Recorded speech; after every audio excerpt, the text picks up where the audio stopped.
Dear Patriots, before the news starts, please subscribe to our patriotic channel by clicking the subscribe button. Give us a thumbs up to this video. Don't forget to leave your opinion below in the comments section.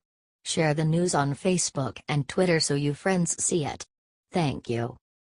George Bush just broke. Look what insane thing he said about supporting Trump. Former President George W. Bush has been quoted saying that he is worried he'll be the last Republican president, and then said that Trump doesn't know what it means to be the president in a book coming out by historian Mark Updegrove. The book is titled The Last Republicans. The book apparently even has "I don't like him. I don't know much about him, but I know he's a blowhard. And I'm not too excited about him being a leader." Now, that right there is disgusting. It's also a total lie too, considering the fact that George H.W. Bush recently was quoted saying the following line to 5 different women. "Do you know WHO my favorite magician is? David Copperfield," while squeezing their rear ends in a sexual way. To make matters worse, Bush also said the following according to Dan Zak of the Washington Post.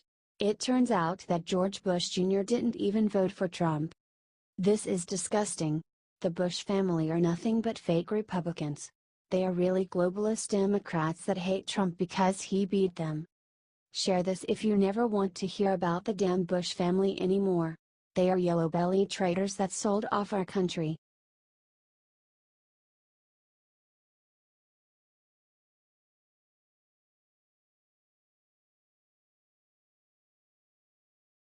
President and Melania Trump visit Pearl Harbor, media stunned to silence by what happens next.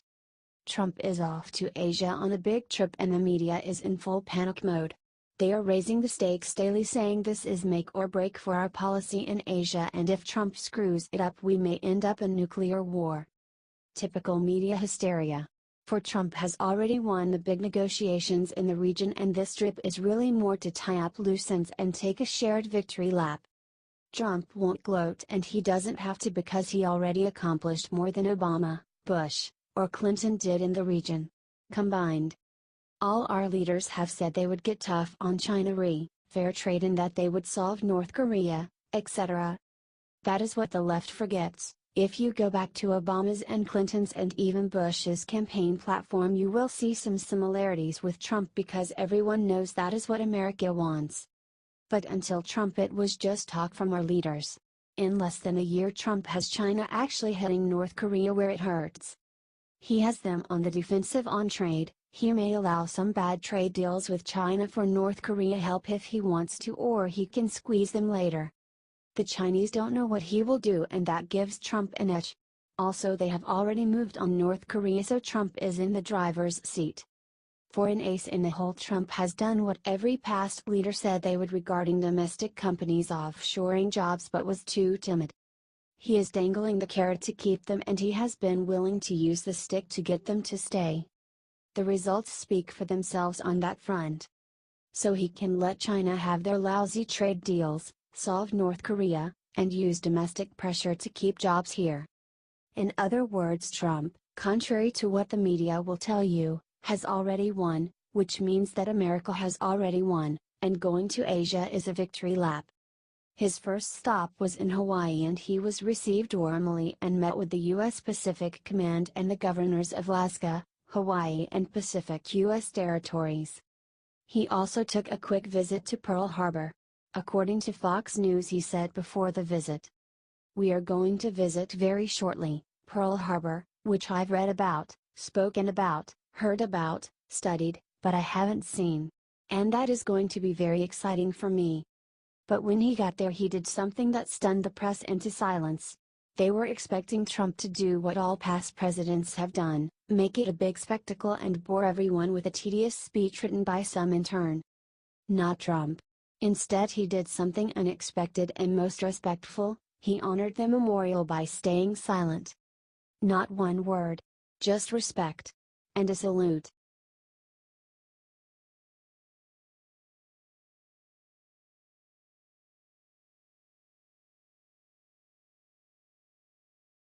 Home Depot's founder comes forward, reveals nasty thing Chuck and Nancy are doing to hurt USA's middle class. Bernie Marcus, co-founder of Home Depot, does not suffer fools. He just puts up with the liberals because it is good for business. And he thinks eventually they will see the light, we just have to deprogram them first. He went on Breitbart Radio and spoke about jobs and how important Trump's tax plan is for the middle class. We created Job Creators Network for one reason and one reason only, and that is exactly what the name says, to create jobs in America. More importantly, to make sure that small businesses, which really are the backbone of new jobs in America, about 75% of all new jobs in America are created by small businesses, and we wanted to make sure that this tax bill that comes through affects them because, after all, you are trying to create jobs, he said. Correct. Small business is the backbone of America and is often forgotten. Especially by the Democrats. But they do so at their own peril because the Hispanic population, besides being Catholic and all about family, also starts small businesses in record numbers. If they are counting on the Hispanic vote to return them to power, they are going about it the wrong way. Believe that. The Hispanic vote is actually not spoken for, and the GOP's pro-family, pro-small business platform is a natural fit for them and could easily win them over to this side of the aisle. Marcus went on to say how tough it is dealing with the obstructionist Democrats and how dangerous their games are when it comes to taxes and the economy. Playing petty politics with something so important is bad for the country. How bad? Before he signed off, Marcus revealed the nasty thing Chuck and Nancy are doing to hurt the middle class, and we all should be furious. I don't understand Nancy Pelosi. I don't understand Schumer, he said. They don't want to see more people hired in America. It's incredible to me. Nancy Pelosi thinks this is going to cost jobs. My God, in my career I've created thousands of jobs. Nancy Pelosi has never created a single job in her life. Share if you agree.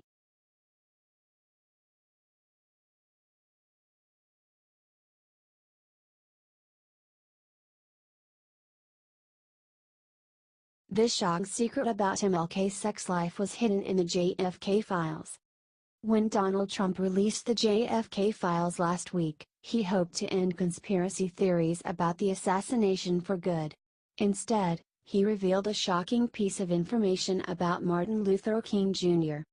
A document hidden within the several thousand-page file dump details King's affinity for group sex parties.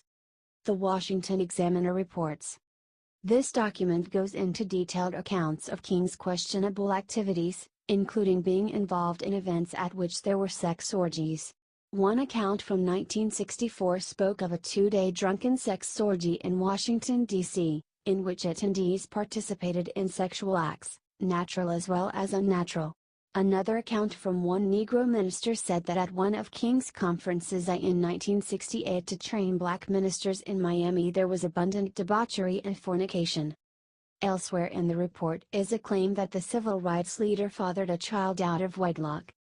This news is surprising and completely unexpected, particularly due to its presence in the JFL assassination files. It's likely one reason why so many organizations opposed its release, and proof that the government knows all. Tell us what you think of this story in the comments and share. This is really weird.